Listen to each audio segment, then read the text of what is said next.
Foaming. There you are.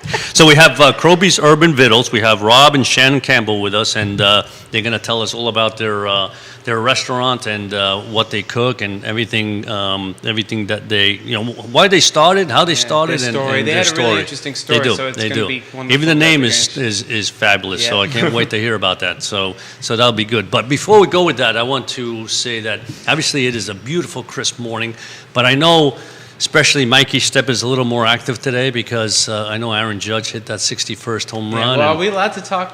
We'll talk anything you want. There's no list of... Yeah, but there's a time limit, so if you start talking about baseball, it might go up for the next 2 hours. Well, no, as soon as they tell us we're going, mics are off, you can stop. But what do we say we're Braves fans and we don't like the Yankees? Are we still allowed to do that? We'll mute the mics.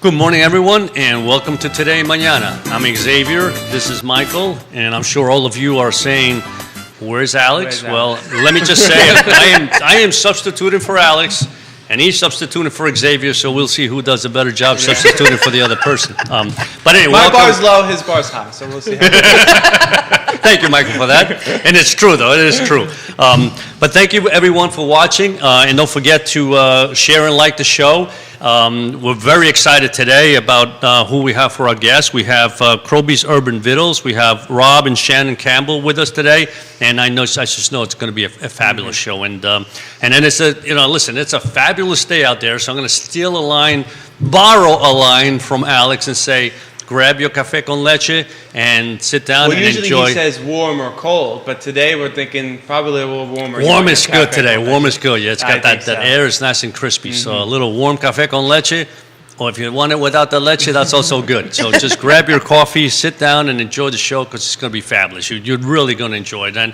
I know that because we've been chatting already, and it's been a wonderful event so far. But anyway, so I also want to thank Emergent Financial Services for putting this together, and our partners, the gym, Aqua Civil Hand Car Wash, Craddock Serious Insurance, Castle Hill Cider, and FABA. And we do have a member from, as a matter of fact, I was speaking to Don a couple of days ago from Castle Hill, and he did mention to me that all the apples were in, they're all fermenting, and I could just hear it in his voice how excited he was because he's the cider maker. So I guess he's trying to figure out what to do after it's fermented, but it was fun to listen to him. I'm sure somewhere he's brainstorming the 500 different ways. I'm sure he is. I'm sure he was telling me all about the fermentation process and the aromas.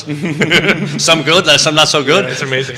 But anyway, but I want to thank all the sponsors and our partners for helping us here, and I think we're kind of ready to go because I could just see that Rob and Shannon are just jumping off their seats because they want to tell us all about what they do. And I'm looking at this food, and I eventually have to taste it. I don't think I could talk too much longer without tasting it. So let's get going then. So I'd like to introduce Rob and Shannon Campbell from Kirbys Urban Menu.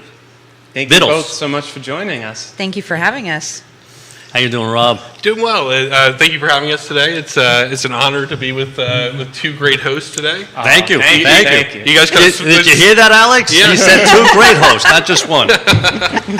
So we're excited to be here today. I mean, I'll let my sister jump in and do most of the talking. She does most of the heavy lifting at Kirbys, and I'm just a little brother who comes in. You guys know this. I'm the little brother that comes in, stirs stuff up, and then it's like, I'm going to run away. Pushes the trouble and then leaves. Exactly. I know how that works. She's stuck with executing those things. And so, we started Kirbys 6 years ago. We were kind of both in transitions with our careers. It was something we'd always talked about since we were younger, is opening a restaurant together. Sure. And we decided to check it off the list. And I do have to ask a question. So Kirbys, where that name come from? How did you come up with that name? That is my dad's nickname. which he absolutely hates. You're welcome, Dad. We love you.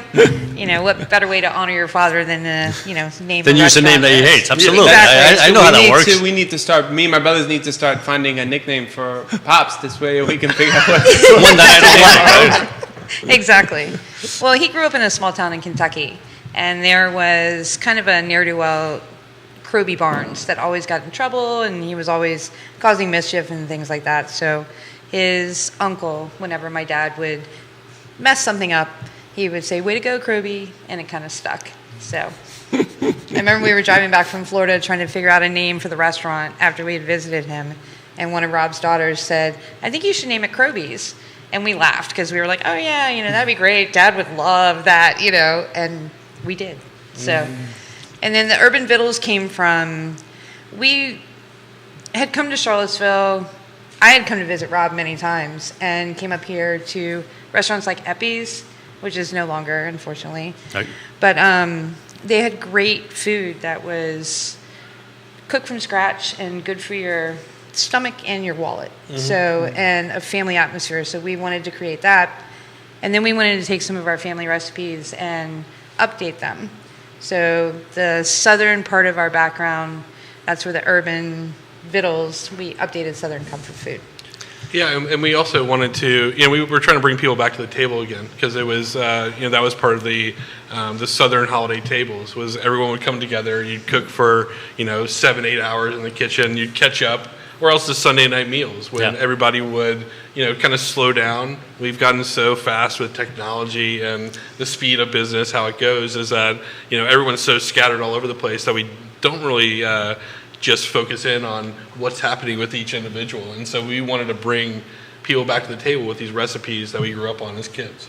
True. Yeah, and that reminds me, and I love traditions like that. And I think that's one of the beautiful things about food is that it really sometimes keeps traditions going. And, I know in my wife's family, the Italian family, when I lived in, when we lived in Brooklyn, every Sunday it was a family affair.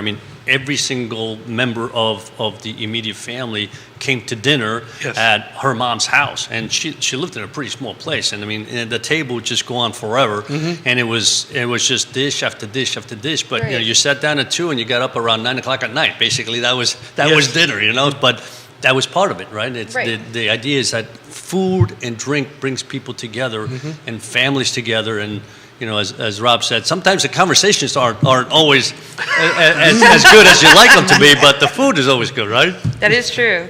Well, at Kirbys, we don't have any televisions. We have a huge chalkboard wall where everybody can draw and use their imagination. And sometimes I'll look around the dining room and I'm amazed about how few people are actually on their cell phones. So it seems like people are actually engaged, and I love that. And that's what we encourage. That's wonderful. Yeah, that's the sad part, but it's true. It's like, the idea to go out to eat is to enjoy the company you're with, right? And enjoy the food. And I have to admit, I did go onto the website to take a peek at some of the dishes that you prepare, and I know you bought 3 samples here, which I'll let you get into, but there was one that caught my eye. And you can imagine why. It's the French toast, all right? And it said French toast, and I think it was dipped in egg and sweet spice. Is that what it goes? Something like that, sweet spices. And I said, the word sweet and spices really cling to me. I said, I got to go try that because I love French toast. And I really have to try that because that must be fabulous. But I love the different dishes that you put together. So maybe you can talk a little bit about how they came about. Well, I think that, for example, like we have our pimento cheese here. So pimento cheese was always something that we had in our refrigerator growing up from my dad, and we always thought it was like really disgusting. It was the orange thing in the refrigerator that like there'd be no other food, and you'd be like, maybe I'll eat that if she actually took a spin at it and was like, oh, and we came out and it just. And then we made it, and we were like, wow, this is actually really good. So was that a testament to your father's cooking skills that you didn't want to eat the pimento cheese, or was it that you just didn't like pimento cheese in general? Oh no, it was the stuff that came in the plastic containers that you buy at the grocery store, and so it was very. It was like almost like an 80s orange. Like it was like Dolphins orange. That's what it was like. Yes. And so we were I'll from go back South Florida roots right there. Yeah, exactly. So we just try to take some of our recipes, like we make a honey potato bread, and that's what we make the French toast out of. And the honey potato bread is made with mashed potato flakes. So I don't have Gave away a... the secret right there. Yeah, really. This is great. Let me write that down. Hold on one second. Go right ahead. Yeah. But I think what makes us successful is that we have a lot of creative ideas and we support each other, and then we kind of bounce things back and forth. And, you know, Rob will be like, yeah, I don't think that would work. And I do the same thing, but we help each other. He grounds me sometimes, which is good. Now, does the whole family enjoy cooking? I mean, even Rob, because I know he's got a special dish in there, so I'm not sure whether I don't know if he created it or somebody told him what to do. I mean, what they say about me in the restaurant is that I always say my hands are too pretty to actually soil them with the cooking. So And dishes. and dishes. And there's some excuse, right? Yeah, exactly. Mm-hmm. But it's you know, I enjoy in my free time cooking, but I mean, like cooking in your kitchen and cooking commercially are two different animals. It's a hard profession. I mean, you know, something we bring passion to, but it's definitely something that's hard to execute, and you have to do it over and over again and do it exactly the same. Yes. Yeah. I mean, I was talking to you earlier about the big change for me was, you know, I came from corporate America, and so I sat behind a desk, and you'd get your quarterly review, and somebody would tell you how you were doing or whatever. And with a restaurant, you walk out there to each table, and they're going to tell you exactly how you did for the most part. That's right. And sometimes you have to walk up and something's gone wrong, and you have to fix it on the spot. And it's a skill, but it's a hard conversation when you're not used to that level of transparency. Absolutely. Yeah. And people are not shy with With your comments. with their comments. If something's gone wrong, they'll let you know very quickly. All right. That's interesting, right? Because that is an immediate, the immediate return on what you put on the table, right, is right there and then. As opposed to you got to wait for that quarterly review where they might tell you you're not doing this right, or you're falling behind here. Boom, you put something on somebody's in front of them, and the reaction could be great. It's like, wow, this is fabulous. It makes you really feel good. You know, you have something going, and once in a while somebody may say, not that good, you know.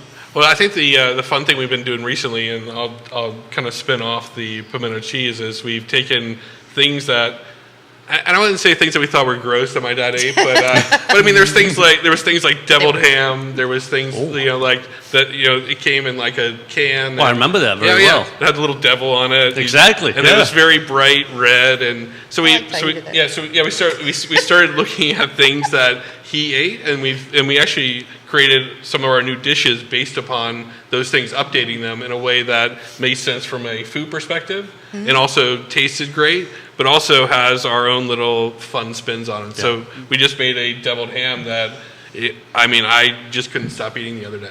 So tell me a little bit about that. When you say made devil, so you created something that had kind of the same flavor as the deviled ham? Oh man, that's gonna be good. It is really good. And the thing is, I have 20-something years of restaurant experience as a server, a manager, but I never cooked. And when we were opening Kirbys, Rob said, "Who's going to cook?" And I was like, I'll figure it out, you know. And he was like, "Really?" And she did. And I did, well, with a lot of help from friends in the industry and Google, which is huge. But the thing is I don't know not to do something. I just kind of go on gut and instinct. And then Rob has a very good sense of flavor too. So we, like with everything, we bounce ideas, and I'll say, you know, "Hey, I made this, what do you think?" And he's like, "I think it lacks salt or spice or sour or whatever." Mm-hmm. So we just kind of go for it, and we play, which is awesome because we just keep trying. Mm-hmm. That's how life should be, right? Yeah, absolutely. Well, no, and I could see already you've created some new dishes there. I'm looking at the one in the middle. Can you show everyone what that is? Yeah. Yep. Just lift it up and tell us all about it. So those are pork and collard green egg rolls. Oh wow! And you want to break these out so they can try them? And then we've got two different kinds of sauces. We have our red pepper peach and bacon, and then our comeback sauce. We make all of our sauces. Comeback sauce? Comeback sauce. All right. It originally started, I believe, in Georgia in 1920s, and it's supposed to make you want to come back. Come back and see us again. So which one should I try first? Which one do you think is I the like So you the got the sweet, peach, Yes. the and red the pepper comeback. peach Yes. and bacon. Red pepper peach. It's got a little bit of spice in it, but not too Okay. much. All And- the viewers, excuse me in case it gets messy. And I have to say, my cousin Mike, who is holding down the fort while we're here today, thank you, Mike. He is amazing, and he was actually the first person to make collard greens that I actually liked. Oh yeah. And amazing collard greens. So we try to cook mostly from scratch, and that's why I think our food is good, because And that's we just important start thing. with I mean, good ingredients. So again, I looked at your menu. I see this food here, and one of the things that I love about food is when it makes you feel good just looking at it. Right? It like, you know how they say, something's good for the soul, and I think sometimes there's foods that are just they're good for the soul. In other words, when sometimes you're down and out and you eat something you enjoy and it lifts up your spirit, and I just love. What I see on your menu and I see here is exactly that. It's like when you're down and out, this is exactly what you want to eat. This is ridiculous. It's Southern comfort food. It's delicious. Ridiculously good, you meant. Yeah. I mean, I stuck one. Because I'll tell you one thing, I like egg rolls, but it's like the same thing all the time. When you said you had this egg roll, I said, now that's got to be good. So we're gonna let you try one. And she doesn't usually cook for me, so I had to sneak one when she wasn't looking, because so she didn't like smack my hand. I was like, those are for the guests. Those aren't for you. No, but it's delicious. It's an interesting combination. And growing up, I think a couple of times when we've gone to like places like Cracker Barrel, they mix the collard greens with I think it's vinegar. But this actually has a wonderful combination, and that sauce is absolutely delicious. That Thank is, you. yeah, that is so creative. I can't begin to explain, because we eat Chinese food too, and we have a lot of egg rolls and stuff like that. But this is now who came up with this? Well, Rob originally came up with the concept, Okay. and then he just, like with everything, said, "Hey, why don't we try, pork and collard green egg rolls? Go." And so then I go into the kitchen. So he leaves you with the hard work. He just comes up with the idea. Let's just do this. Let's just do this. He's the idea man. Yeah. So yeah. I'm done. Yeah.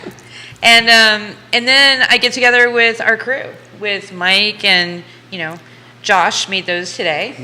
And we have an amazing crew. And they're kind of like me. None of them had ever cooked before. So we're all just figuring it out together. And we didn't go to culinary school, which I think is amazing culinary school, but we just didn't happen to do it. So we all just kind of play with things and keep making it over and over and over again until we get something that's great. So you got some fans here. Denny Campbell says hi. That's Kirbys. That's Kirbys. That's Kroby. Hi, Kroby. How you doing? And You should be here tasting this. This is really good. And- And Alex says, I am missing out on that amazing looking food. You certainly are, Alex. That's just saying. I'm just saying.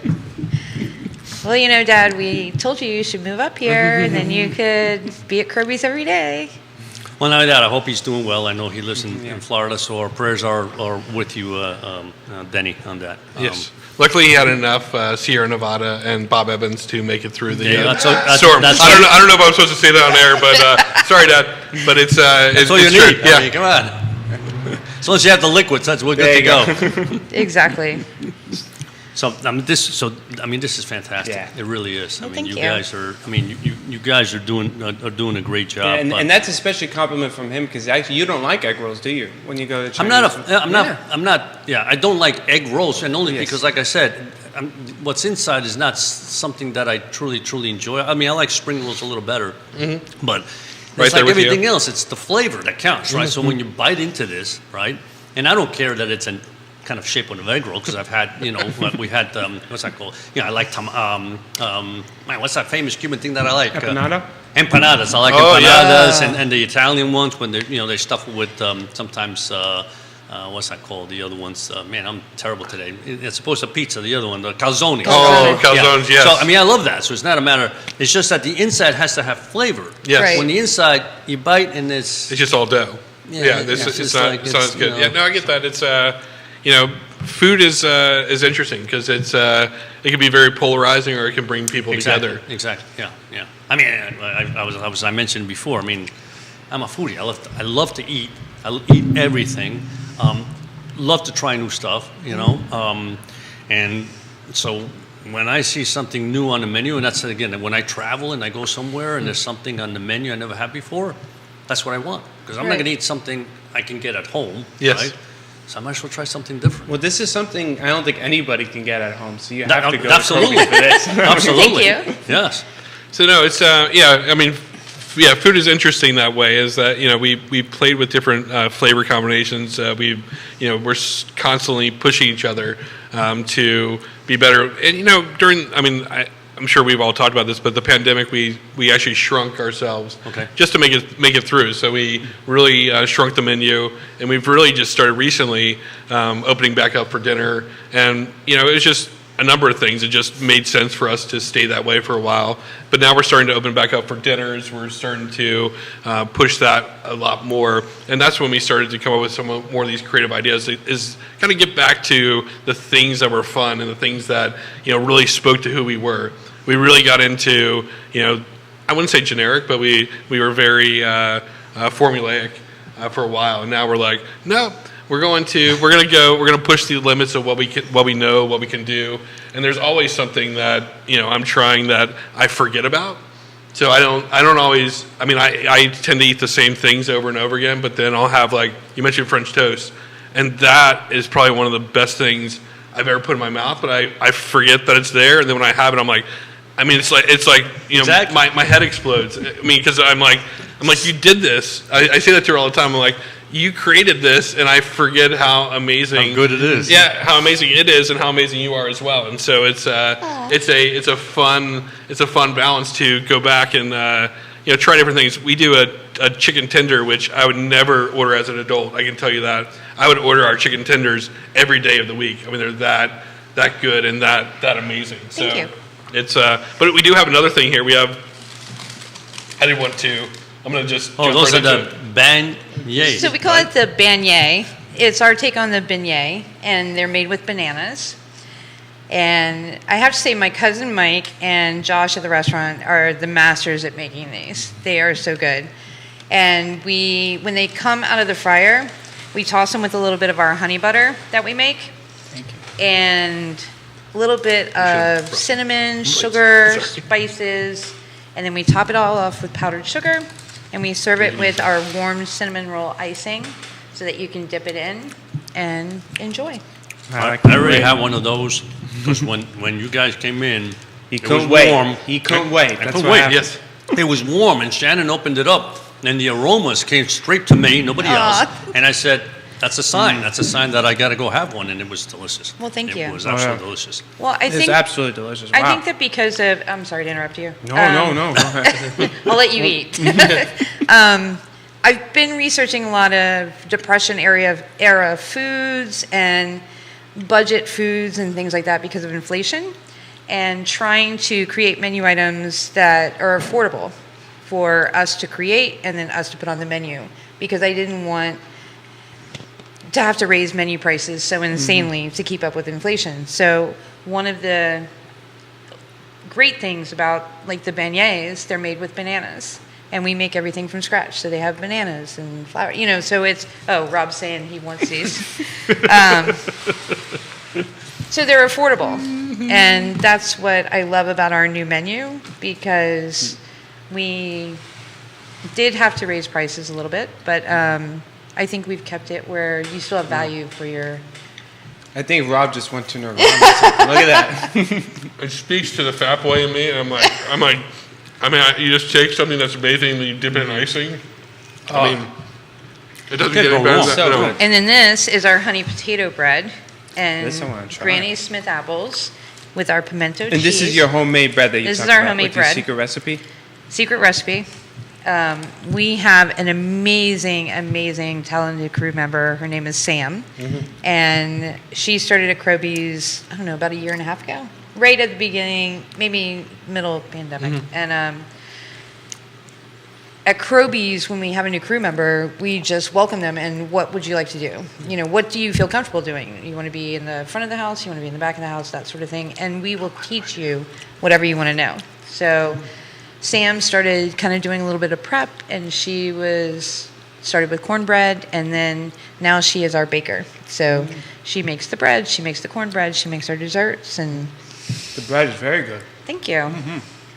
It's something a little bit different. Tell me a little bit about, so you started in 2016, so this is your 60th anniversary, right? We just and celebrated. obviously, so you're starting in 2016, come the pandemic, how did that go? I mean, did you guys say, we got to do some kind of pivoting to make sure that we have takeout food? Was that easy, difficult? And the second part of the question is, we were talking a little bit about this before, but running a business, is difficult in itself. And for me, the idea of running a food business is much more difficult because, as I was mentioning, I mean, in our business, there's a lot of work, but most mental work, right? There's no inventory. I don't have to worry about, do we order too much of this? Do we have too much of that? There's none of that. But in the food business, I suspect, that part of the running the business must be difficult. It was, as I said before, we had to basically shrink our footprint, and Right. we are very much a family in terms of, we have a lot of family working there, but we also have a lot of people we consider family that work there, and we didn't want to lay them off during the beginning of the pandemic. So we basically just kind of pivoted our model to basically a takeout model, which, sustained us. And, the other part of that, we had some great customers who basically just came in and donated to us because they, liked what we were doing or how we were doing it. And, for me, I saw the best part of humanity at the very beginning of the pandemic when everybody was coming together, and it was like we're all in this together. I was speaking with someone actually your last happy hour. We were talking about the restaurant business, and I said, it forced, for good or bad, all the restaurateurs and all the people in hospitality to come together, whether we liked it or not, because we didn't really have a choice at that point if we wanted to survive. And so everyone started collaborating more. It was a very open system. I mean, I think people got a little tired of it as we moved further into it. Of course. But it was definitely tough for us, just to make it. I mean, some of the government things helped, but it was worth it. I mean, it was worth the effort. I mean, that's, every goal that you have is only worth the effort you put into it. And so, Shannon and Mike and my mom and aunt worked there as well. I mean, they crushed it during that time. I mean, it was scary. You didn't know at the beginning, like, how it's going to impact you health-wise or financially as well. Right. And they just crushed it. Well, fabulous. the question did come about during the pandemic. Now is the time to get out, if you want to get out. And, both my parents, Rob, we all sat down and talked about it. And we really thought about it. What would you rather be doing than this? And That's a great question. I wouldn't rather be doing anything else. I love the restaurant. I love Kirbys. It's a roller coaster. I mean, some days I hate Kirbys. Not gonna lie. But we wouldn't want to do anything else. Like Rob said, a lot of our crew, they may not be blood family, but they are family, and we're all in this together. And the pandemic was tough because we went from having a full dining room and being able to talk to people every day to, wearing masks and seeing them for 2 seconds when they were picking up their food curbside. Right. And it was hard because part of our thing is welcoming people to our table and talking and conversation, and that was tough. But we pivoted, and then we pivoted, and we pivoted, and and we made it through. Yeah, and the Charlottesville, restaurant community is tough. It's a tough market just because there's so many different options and so many people. For a small market, we have a lot of different options and a lot of people doing different types of food. For us, and this goes pandemic or otherwise, we like to be as simple as possible, but have great flavors and use the ingredients that we have. I think the foodie scene, as you say, is I think it's going a little too far on some things, and it's getting away from the roots, which is just about the ingredients and putting great things together. So the Charlottesville community is great. I mean, there's lots of different options, but it's also a hard environment to survive and as a restaurant. And we've had to figure out what that looks like. And right before the pandemic, we actually got voted top 100 restaurants in America by Yelp. And so Number 60. Congratulations. Thank you. So that was January. I remember January 8th, my sister called me. I was out of town, and she's like, "Oh my God, blah blah blah." And she's like, I had to shut down the restaurant because we sold too much. And I was like, "Okay." We're out of food. Yeah. And so that was like going January into February, and then March was the pandemic. So we were like on this, we were on this meteoric rise. Exactly. And then all of a sudden it was like, wham. Boom. It just shut the spigot off. But you have a choice in life, right? We all have choices. You can either shut down and I don't know, take your ball and go home, or else you can double down and figure out how you stand back up when someone takes you out. So it's a good thing. No, that's a good point, because it's true. I mean, you can just become bitter in life and say, gee, just when everything was going great, this happens, or say, no, how do I persevere? How do I keep going? Yeah. And it's a testament to what you guys are doing. And it's, one of the things about, in my opinion, one of the things about going out to dinner is, granted, sometimes you're going because you want a specific type of food, right? But also the environment is so important, right? Mm-hmm. And when you feel welcomed and the service is good and you feel like you're almost eating at home, which is what you guys have, yes. Right. It makes you want to go back, and it makes and Rob, the idea of changing some things because I've got a new idea is even better, right? Because all of a sudden you look at that menu and say, "Whoa, wait a minute, they got something new here, right?" Which sounds looks great. So I think I think you guys are just doing a fabulous job. Oh, thank you you so much. Yes, and I think especially in the age of fast food restaurants, it's good to still have local places where people can go and feel like a community, eat, sit down, actually have conversations, eat good food, instead of just such an obsession with fast food restaurants. Let me get my food, take out, boom, go, leave. Yes. It's like, sit down, enjoy life, take your time, and I think it's wonderful that you guys are doing that, because I think that's being lost a little bit in this age of digital media, and everyone's sort of rushing, trying to rush through life. Fast food, you got these like on Starbucks, you got all these like drive-through windows. It's like, it's okay, you can get out of the car and walk in and order your coffee and get it, say hello, thank you to the cashier, and then go out. It's like, it's not that hard. Yes. No. We have Miranda Butler watching the show this morning. Hey, Miranda. Hi, Miranda. And then Alex says, the way Rob and Shannon come up with updates of historical recipes is so exciting. I can't wait to go. Aw, We'd love to see you, Alex. Yeah, we're gonna beat him there, though. We already did, in a way, right? Yeah, but we're gonna beat him there. We'll send him home a doggy bag. No. Yeah. No. They'll never make it. He can have They'll the never make apples. it. He can have the apples. Okay. We'll got the have the apples. apples. Yes. So I have a question for Shannon, Sure. because we know Rob doesn't cook. So what's your favorite dish to cook, if you could choose one? At the restaurant? Mm-hmm. There's so many. It's so hard. I would say one of the newer dishes is the Smoky. Okay. So we smoke chicken. We also roast chicken for our pulled chicken for barbecue. But the Smoky, there was a restaurant in South Florida, and they had a dish similar to this. And ever since we opened Kirbys, I've been trying to replicate this sauce. So good. So Josh and Mike and Morgan, they all got together and they nailed it after many tries. But it's a tomato cream sauce. It's very simple, but it's very complex at the same time. But I like doing that because it's actual, cooking. We're cooking to order, and I like that one, I think. And the chicken, you smoke it like in a smoker? Mm-hmm. Or? Wow. We do. We have a small smoker, so we only smoke chicken at this time, and we use that for the smoky pasta, and then our chicken salad, which people actually come to Kirbys just for the chicken salad. It's Because so it's something a little bit different. And it's simple, but it's complex. We take smoked chicken, mayonnaise, roasted red peppers, some onions, a little bit of olive oil, Only and that's Duke's. it. Oh, Duke's mayonnaise, sorry. That is true. And that's that's a debate, but we love Duke's. Yes. We love Duke's mayonnaise. Yeah. I have a question, because I've heard of vanilla sundaes, chocolate sundaes, there's a barbecue sundae. Right. And my suspicion is you don't put any kind of chocolate sauce on that. So No. tell us a little bit about the barbecue sundae. It's not as good as the Smoky, because I created the Smoky. That's what I was hoping you'd say, but Somebody else created the barbecue sundae. I guess it's okay. Yeah, I mean, we did it for a restaurant week, probably 4 years ago or so. Right. You know, I always loved Belmont barbecue. It was one of my favorite go-tos, and they had something called the slop bucket.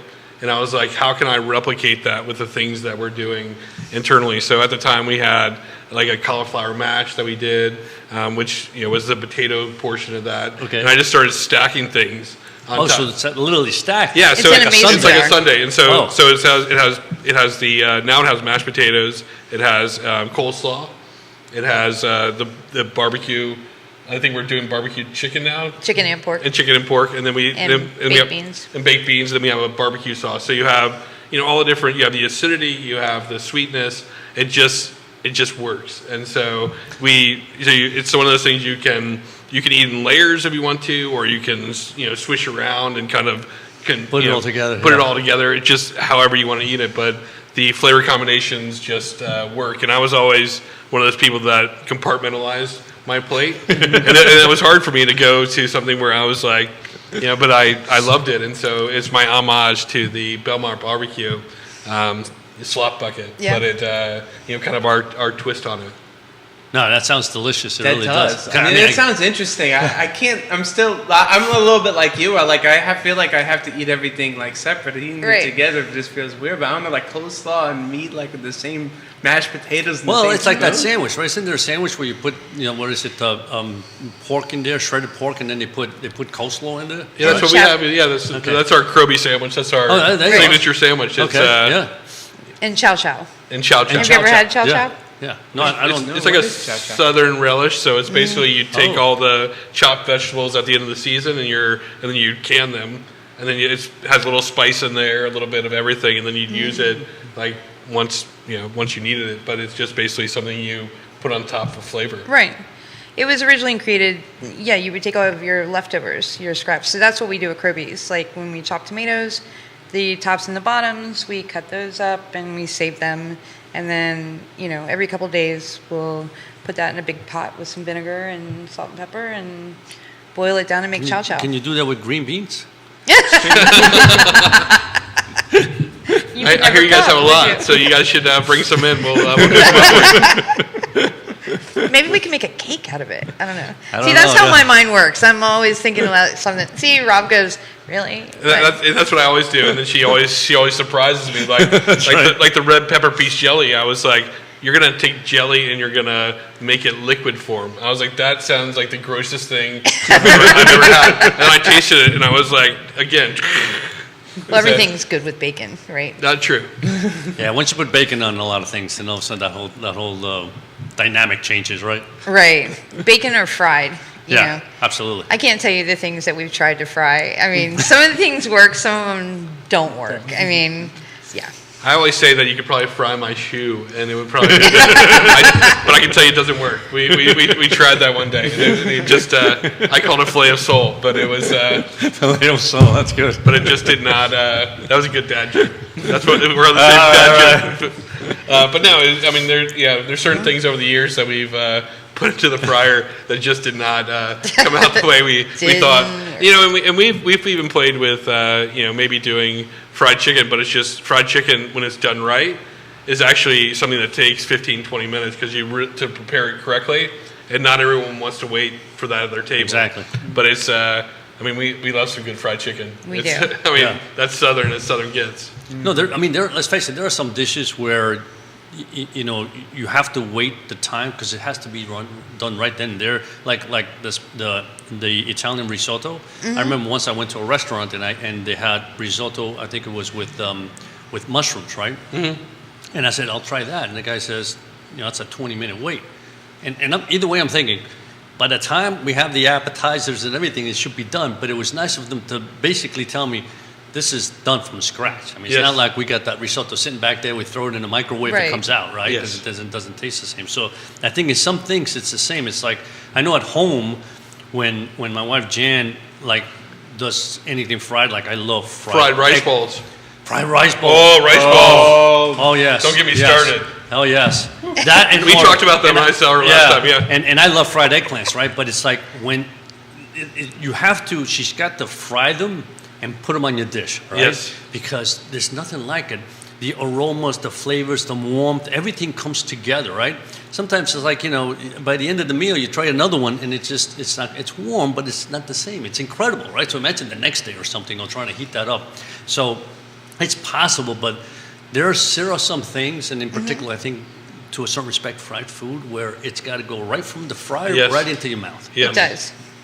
I think you're exactly right. And, you talked about the aromas, and that's what I love about food is that it brings you back. You smell something, and it brings you back to like your grandmother's kitchen or your or your wife's kitchen. It transports you. It has a way of kind of, it has a nostalgia that we all love, and we always there's always something we can project back on that may not be the most fancy thing that we've eaten, but it was the best thing because it has some emotional tie to it. And that's what I love about food, is that it brings us all to the table, and then also it reminds us of the simpler things, of the simpler times. And, Exactly. And it's it's an amazing way to spend the day.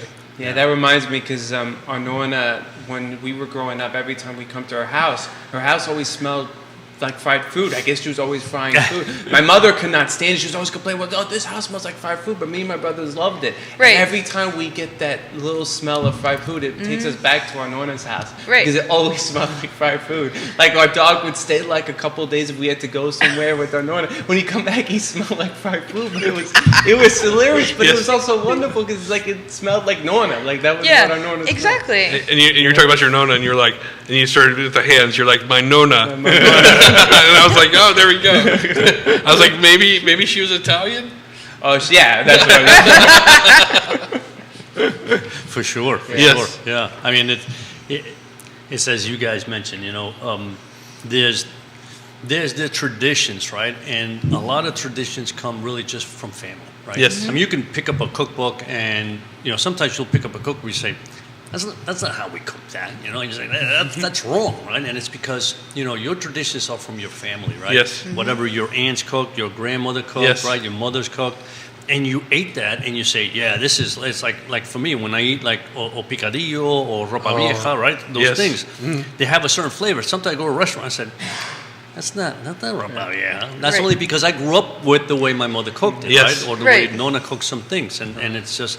And that's what brings people together. And I think that's the beauty about food, right? Yes. It's just, it engulfs everything about you, and it makes you, it reminds you of your past. Yes. And I think that's so important. Yeah, and then, Southern cooking, I was just thinking about this as you said that, and, everyone talks farm to table. I mean, Southern cooking is rooted in the farm, and so that's why, most of the things, we were talking the other day about, until recently, we had never really made beans or green beans without meat, and so my sister just recently made it without meat free, and it tastes amazing. But up until that point, you put your ham hock in there, or there's always something that to get the salt component that you're using from that way. And I guess my point in that is everyone talks to the farm to table, and that's basically what Southern cooking is at the at the heart of it, because it was a very rural existence, and so you kind of whatever ingredients you had at the time, and that's kind of what we do. So whatever ingredients we have around, we're like, our Brunswick stew is basically all the same thing, all the leftovers that we have, and we make it into a stew. I mean, it started out squirrel and rabbit. I can't find a USDA squirrel. We got some in our backyard. I mean, you want to walk in and grab a couple of those. Yes. I mean, I thought about it, but I didn't know how the general public would like that. So we're okay with it. So we'll see you there for some squirrel. But it's So we use chicken and pork that's left over from our process. But that's kind of what we do is we find things that are just interesting that we're like, oh, what can we do out of these things? And that's the fun part about cooking is, for her, when I give her the idea, is she comes up with a lot of the ideas. But no, I mean, once we start getting into a process is, figuring out, okay, we have sugar and meat. how do you put those two things together? She just said, let's make a green bean cake. And I was like, that doesn't make sense. But, she could probably make it work. But, I mean, that's the cool stuff is you have those leftover things and you're like, what do I do with this? And that's kind of, where we go in our minds. And is that the next challenge at Kirbys, making a green bean cake? I think so. Oh. I think so. Okay. You'll have to come over and taste I test will, it. yes. Okay. I'm ready for that. Okay. I'm going to stick with the beignets. Until later. Yeah. We'll see. We'll see how it goes. Yes. But Shannon, so you said something before which kind of struck me, right? So in other words, you mentioned how you didn't have a particular training when you started to cook, right? And to me, I mean, granted, I think trainings are important, but to me, sometimes it brings an element of like, I don't know if this works or not, so let me try it.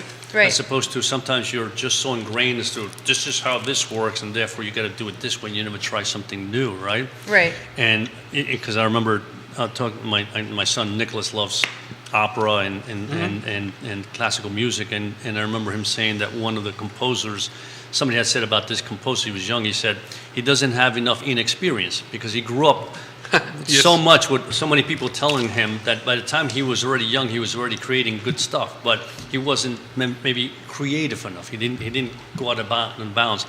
But I think that's what I like about what you bring to the table is the fact that you're more than willing to say, all right, let me try this combination and see what happens, right? Because nobody's told you, no, it can't be done.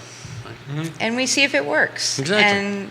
And, feedback is hard to hear and it's hard to give, but we encourage it at Kirbys. We have a lot of customers who've been coming there since we opened, and I'll taste test them on something. And I'm like, just be honest with me. Let me know. Yeah. Because that's the only way that we're going to grow and get better. Exactly. And then we have our harshest critics, I think, Rob. He's one of them. But, I'm Which is lucky. hard. I'm Hard to be a lucky critic. to work with my family and our crew, and they're honest, which is very important. Yeah.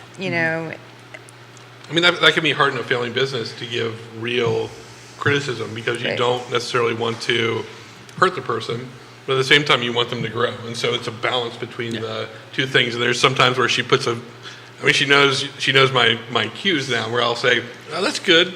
Yeah. And I was going to push it across, and she's like, so it's good. And I was like, yeah. I mean, it can be great. We should try X, Y, and Z. Right.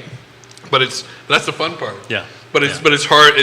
That first initial, like, that pit of the stomach where you're like, I have to give real feedback on this. I don't want to hurt their feelings, and I mean, because when someone's being creative and saying, and you're actually saying, this is me in a dish, Right. And when they're pushing it across to you, and you're like, oh, I don't. But to give that real feedback of saying, like, hey, this isn't fully you. That's really the hard part, but it's also beautiful when it comes out and turns into something amazing. Yeah. Well, it's the beginning, right? I mean, sometimes you put that forward, and it's like it's a great idea, but it needs something. It needs something. And so to have somebody, somebody to be able to say, try a little bit of this spice or that, or mix. I think it's great. So it's. And let's be honest, when it's family, I know sometimes it hurts, but it's easier too, right? To say, it is. Yeah, this stuff's not very good. I mean, let's do something else, right? And I know my wife's the same. She just cooks so many different things, and she has all this kind of knowledge because she loves reading cookbooks. She loves the story, the culture. And every once in a while, she puts something on the table. I said, "Whoa, where'd you get that from?" I just, brought it up, right? Sometimes it's like amazing, and sometimes like, don't do it again. Well, Let's do something else. That's what I do, and I love the power of the internet because if we're going to create something new like the egg rolls, I looked up 20 different recipes for egg rolls, see what the basic components are or the process of how to do it, and then kind of start subbing in some of the things that we do or that I know until we get the flavors and make it work. And, like with this new menu, my Aunt Sandy, hi Aunt Sandy, she's in her 70s and she is probably our star waitress. And her and my mom come to the restaurant and work 5 days a week, a couple hours a day. And she had the tough job. She came back to me and she was very tentative. And she said, I'm getting some kind of feedback about the cheesesteak. And I go, what kind of feedback? Like, what's going on? And she's like, people said it was okay. And I was like, all right, that's a problem because we don't want them to say it's okay. We want them to say it's fabulous. Exactly. We figured out that we top our cheesesteak now with our pimento cheese sauce. So some of the original cheesesteaks had Cheese Whiz. So our updated, and my dad had that in the fridge growing up too. And he would eat it on crackers and we thought that was like horrible. Now I think it's genius. But so my aunt gave me this feedback, which was tough for her to give, but she said it's not enough cheese and we need some extra spice. So we fixed it and now it's like one of our most popular new menu items. So I'm just going to say one last thing. Not one last thing, I'm going to say other things, but I remember the devil ham, and the reason I knew that is because, so both of my parents worked, right? So we went to school every once in a while. I mean, a lot of times we'd have kind of leftovers. Yes. Mm-hmm. But by the time some days came and there was no leftovers, my mother would open a can of devil ham Yes. and cream cheese, put it together, and that would be the spread of my sandwich. Right. And I used to love that. I mean, one, I love cream cheese. I love devil ham. That Oh, combination. that's interesting. So I'll be honest with you, that's how I knew it because the double ham flavor is strong. It really is. And that cream cheese just mellowed it down enough, made it creamy. Yeah. And I'm telling you, that was so. And once in a while, what she do is she put it in a blender. She put and then she put pimentos, Yes. and it would turn orange. It would turn orange. Right. And the funny is, I go to school and the kids would say, "Oh, what is that?" Because it's orange. You know what I mean? Right. I said, it's double ham with cream cheese and pimentos. I love that. Rob's already thinking of how he can make Yeah. that recipe. Look at that. I can see. That'd be a breakfast item. I was like, so and we'll call that. We'll name it after you if we The X-Men. If we get to that point. What are we making? I thought about that for like you do on a bagel with cream cheese and then do the deviled ham on top. Oh, that would be good. It'd be Never thought of that. yeah. Yeah. No. I have to admit, when I said deviled ham at first, our crew was like, what is that? And they were like, you mean you're going to serve this stuff in a little white can? And I said, no, we're going to make this stuff. Right, exactly. And they were very hesitant. And they tried it and they loved it. Yeah. Especially since I subbed out regular saltines for the whole grain saltines, and they thought that was sacrilegious. But then they tried it, and I was like, it's updated. That's what we do. We change things a little bit to make it updated Southern comfort food. And now they love it, so.